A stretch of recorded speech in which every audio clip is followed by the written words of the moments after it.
It is now a union territory, it's not a state. इसकी statehood की भी बहाली होगी। Government has already promised that हम इसको दोबारा स्टेट बनाएंगे, नंबर 1।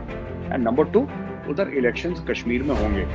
और ये सब बीच में इन्होंने ना 370-35 की बड़ी वो दुहाई देकर इन्होंने बहुत वहां पे, जिसको कहते हैं ना, खप डाला है वहां पे उधर कश्मीर में। ऐसा हो जाए, ये हो जाए, ऐसा हो जाए, हम लोग अलग हैं, हम लोग अलग हैं। कैसे अलग हैं? किस तरीके से अलग है? कोई अलग शलग नहीं है।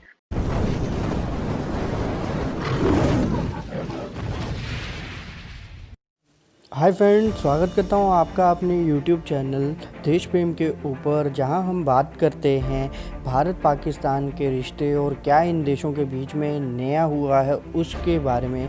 तो जैसे कि आपने इस वीडियो के स्टार्टिंग के अंश में सुन लिया होगा कि भैया पाकिस्तान के रिपोर्टर अपना कमर चीमा ने दोबारा से राग गाना शुरू कर दिया कि बहुत ही ज़्यादा ह्यूमन राइट्स वायलेशन हो रहा है कश्मीर के अंदर।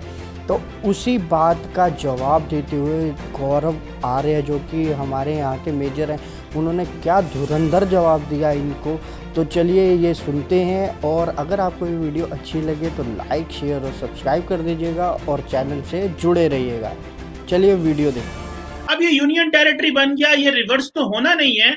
तो फिर ये आप नहीं समझते कि without the consent of the people आप फैसला दिल्ली में बैठ के, मतलब ये तो मतलब लॉर्ड माउंटबेटन वाले काम हो गया ना कि भाई बैठे कहीं या फैसले कहीं हमारे लिए हो रहे हैं। भारत लंदन से बैठ के फैसले इंडिया के लिए होते थे, पूरे यहाँ के लिए होते थे। आज दिल्ली से बैठ के फैसला कश्मीर के लिए होता है। तो ये दो किस तरह सिस्टम, ये कितनी देर ऐसे चलेगा? क्योंकि कश्मीरी तो नहीं जो है वो सरेंडर कर रहे, गो कि आपने जबरदस्ती उनके ऊपर सारा कुछ कर लिया। जी, आपने बोला कि फंडामेंटल राइट्स, कौन सी फंडामेंटल राइट्स? आर्टिकल 370-35 है, not part of fundamental rights Cheema sir. Fundamental rights हैं और directive principles of state policy हैं। और अगर दोनों को देखें, कोई फंडामेंटल राइट वहां पे, right of movement, right of property, right to practice one's religion, freedom of speech, इसमें से कौन सी राइट जो है वो कश्मीरियों की हमने वापस ले ली है? जो कश्मीरियों को हकूक है वही मेरा भी हक है। मैं उत्तर प्रदेश में रहता हूँ इस वक्त, तो इसमें कोई वो नहीं है। दूसरी चीज, ऐसी बात नहीं कि लंदन से लॉर्ड माउंटबेटन या ईस्ट इंडिया कंपनी, लंदन एक दूसरा मुल्क था, कश्मीर भारत का हिस्सा है। और सारे फैसले दिल्ली से ही होते हैं, आपके यहाँ इस्लामाबाद से होते हैं। और जो फेडरल स्ट्रक्चर है हमारा, जिसमें कि स्टेट्स हैं और जो सेंटर के बीच में जो रिलेशनशिप है, it is very well thought out. यहाँ पे कश्मीर में हमारे थोड़ा सा circumstances अलग हैं। You cannot treat Kashmir at par with maybe a Tamil Nadu or maybe a Delhi or maybe a Rajasthan, क्योंकि Kashmir has seen violence. 42,000 people have died in Kashmir in the past 30 years। तो हमारे लिए बड़ी serious बात है, उसको normal लाना। जहां तक आप कहते हैं कि कश्मीरियों ने माना नहीं, तो मुझे नहीं पता चीमा साहब आप लोगों के पास इन्फॉर्मेशन कहाँ से आती है। मैं तो हर महीने पहुंच जाता हूँ वहां पे, अंदर भी जाता हूँ गाँव में।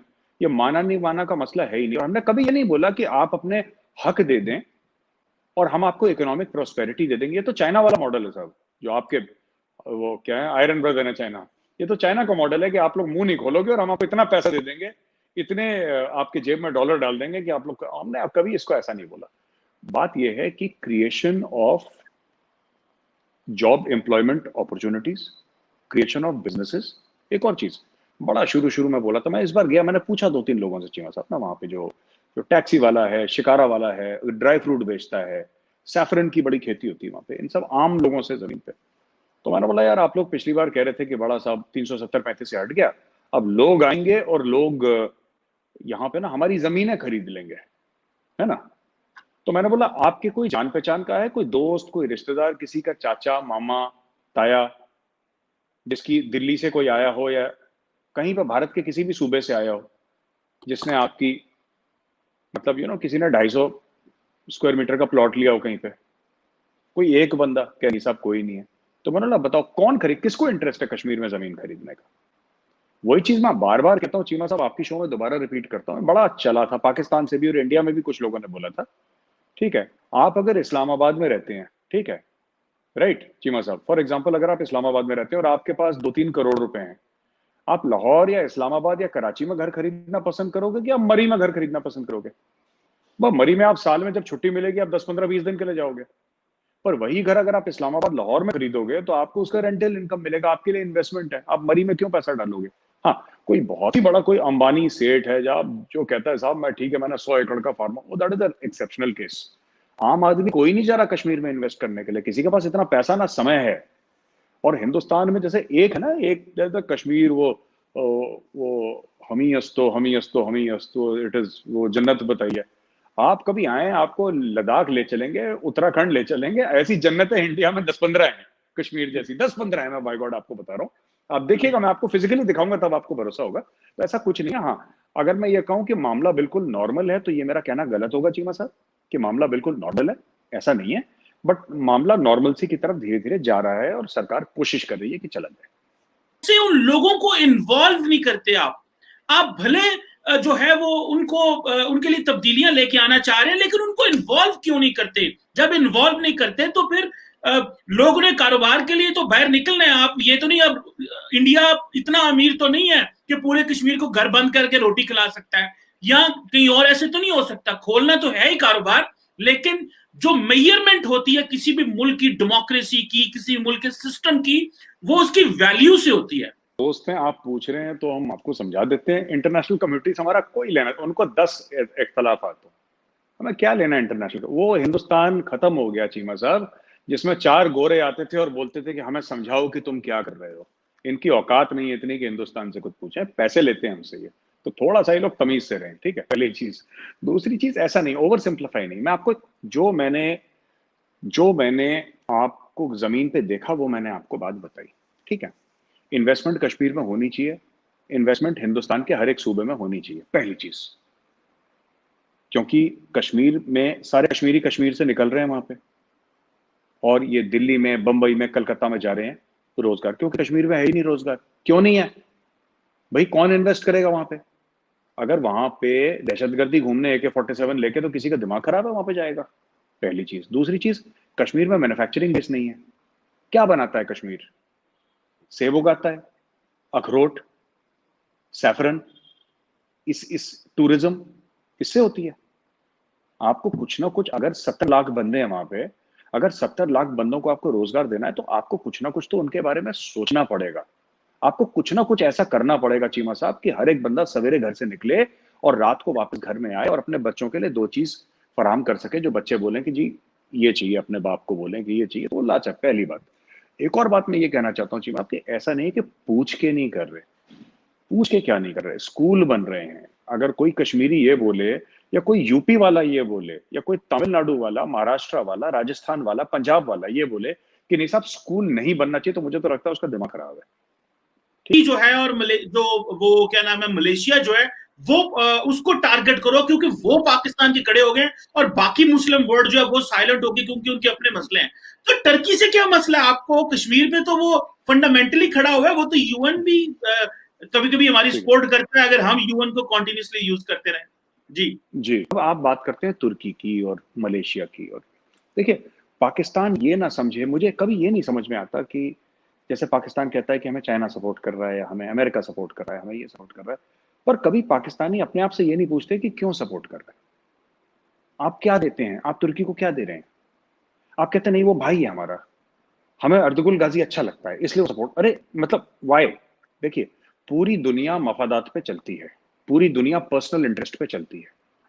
अगर मुझे ऐसा लगेगा कि मैं अपने देश के लिए, भारत के लिए कुछ कर सकूं, वो अच्छा हो या बुरा, ठीक है, वो लीगल हो या इलीगल, मैं आपको खुल के बोल रहा हूँ चीमा साहब, दिल की बात, इमोशनल बात, मैं वो करूंगा क्योंकि मेरा मुल्क है, मेरी आइडेंटिटी इंडिया है, मैं करूंगा जो भी करूंगा, और अपने माँ बाप भाई बहन से बढ़कर अपने मुल्क के लिए करूंगा। तो ये मेरी सोच है, ये मेरी फिलॉसफी है, थिंकिंग है, आइडियोलॉजी है, नैरेटिव भी मेरा यही है। तो ऐसी बात नहीं है टर्की को आइसोलेट करो। गौरव आर्या के वीडियो से टर्की आइसोलेट नहीं होगा, लेकिन fact of the matter is कि रादर देन सेइंग कि टर्की पाकिस्तान के साथ खड़ा हो गया है, पाकिस्तानियों को यह सोचना चाहिए क्यों। अगर मेरे घर में कोई आके मुझे कहता है कि मेजर साहब ये लो 2 करोड़ रुपए, तो मैं उससे जरूर पूछूंगा क्यों भाई, क्यों दे रहे हो मुझे पैसा। आप लोग कहते हैं नहीं 2 करोड़ रुपए अच्छे हैं, तुम इधर रख के भाग जाओ यहां से, हम ये नहीं पूछेंगे क्यों दे रहे हो। अगर कोई भी, अगर आपका पाकिस्तान और टर्की की रिलेशनशिप लंबी चलनी है, ठीक है सर, पाकिस्तान और ईरान की रिलेशनशिप लंबी चलनी है, ऑलराइट, या पाकिस्तान और मलेशिया की रिलेशनशिप लंबी चलनी है, तो दोनों के मफादात कहीं ना कहीं मिलने चाहिए। दोनों की सिर्फ थिंकिंग नहीं, थिंकिंग एक चीज है, ठीक है आप मुसलमान वो मुसलमान, वो मैं बात समझ गया, आपको बड़ा इश्क मोहब्बत प्यार है सब कुछ है, अच्छी बात है, लेकिन एंड में जो अल्टीमेट ट्रूथ है इन वर्ल्ड अफेयर्स, आपको चाहे मुझे अच्छी लगे ना लगे, चीमा साहब को अच्छी लगे ना लगे, it is cash, it is money. साफ से लोगों के घर पैसे से चलते हैं, लोगों के घर मोहब्बत से नहीं चलते हैं। तो पाकिस्तान, अगर टर्की पाकिस्तान के साथ खड़ा है तो पाकिस्तानियों को भी एक बार थोड़ा सा अपने जहन में झांक के थोड़ा सा देखें कि भाई क्यों खड़ा है हमारे साथ, क्यों खड़ा। अगर वो कश्मीर के लिए बोल रहा है तो क्यों बोल रहा है, उसका मकसद क्या हो सकता है। या आप बोले कि नहीं सब बहुत साफ दिल के हैं और साफ नीयत के हैं और दुनिया ऐसी ही चलती है और आसमान में फरिश्ते हैं जो सफेद पंख हैं जिनके उड़ते रहते हैं, या तो उस दुनिया में रहे आप।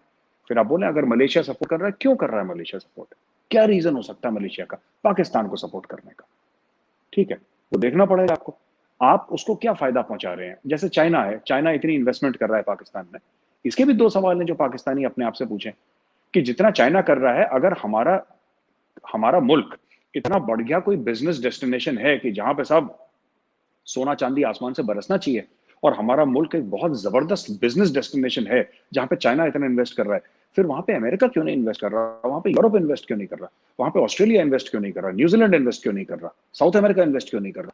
मतलब बहुत छोटे छोटे अमाउंट, 20-25 मिलियन डॉलर की बात नहीं कर रहा, जैसे अरबों डॉलर में चाइना कर रहा है, अरबों डॉलर में इतना बड़ा अमेरिका क्यों नहीं कर रहा इन्वेस्ट।